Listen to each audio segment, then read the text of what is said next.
In today's video, I'm going to teach you how to use Asana software development 2025, step by step. By the end, you'll know how to set up a project, manage tasks the right way for engineering work, and track progress with clarity, so your team always knows who's doing what by when. Start in the Projects tab and click the plus icon to create a new project. You can begin with a blank canvas, pick a template tailored to software development, or import a spreadsheet if your backlog already lives elsewhere. Give your project a clear, descriptive name, choose the appropriate privacy settings for your workspace, and invite the teammates who will collaborate on the work.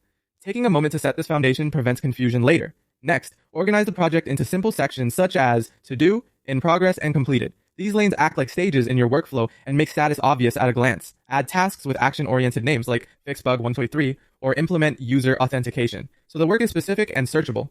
Open each task's detail pane to add a concise description, attach relevant files or screenshots, and set a realistic due date.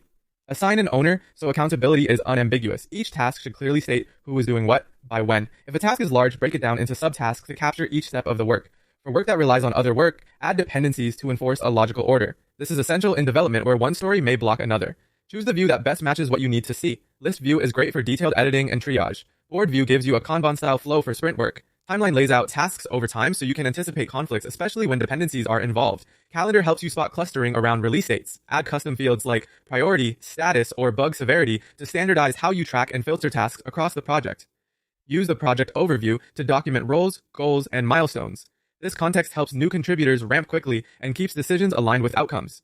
Dashboards and reporting give you a real-time read on progress and bottlenecks. Think cycle time, overdue tasks, or the volume of high-severity bugs. Use conversations to share updates, decisions, and clarifications so information is visible and searchable rather than lost in chats.